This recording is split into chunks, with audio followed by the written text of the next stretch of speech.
ایک بزرگ ہیں، گزر رہے تھے، ایک رئیس مالدار 80,000 دینار میں ایک خوبصورت لڑکی کنیز خرید کر لایا.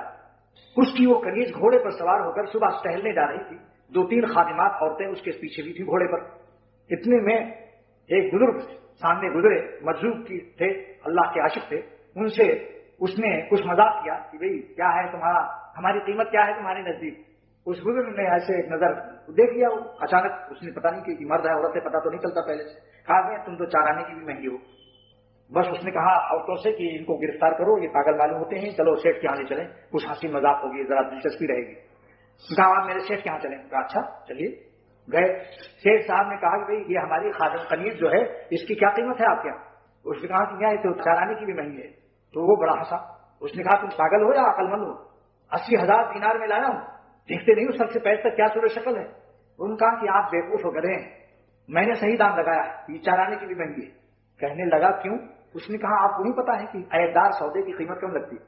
سودے میں اگر عیب ہو تو اس کی قیمت کم لگتی ہے. اس نے کہا اچھا کیا عیب ہے اس میں؟ سر سے پیر تک سب کچھ ٹھیک تو معلوم. انہوں نے کہا اس کے پیٹ میں بو بھرا ہوا ہے، یہ عیب نہیں ہے، اور اس سے منہ بھی نکلتا ہے، بغل میں اس کے بدبو بھی آتی ہے. اگر 1 مہینہ نہ نہائے اور 1 مہینہ منہ نہ دھوئے تو اس کے منہ سے قریب آپ نہیں لے جا سکتے اپنا منہ.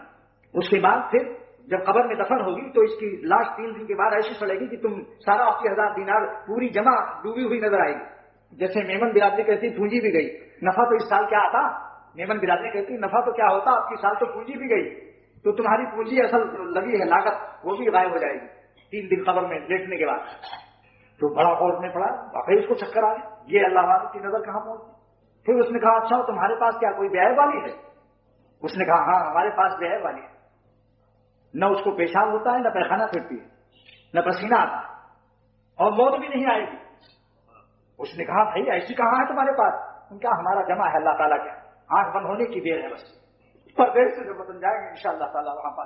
اس لیے دوستو دنیا میں اپنے زندگی کو سوائے اللہ کے کسی چیز پر اپنے دل کے بہلانے کی بنیاد اور سہارا مت ڈالیے. سیدھی بات عرض کرتا ہوں، نہ اس میں کوئی فلسفہ ہے، نہ منطق ہے، نہ کوئی عربی کی لغت ہے. سوائے اللہ کے کسی کو بھی اپنے قلب کے بہلنے کا، دل کے خوش کرنے کا سہارا نہ بنائے.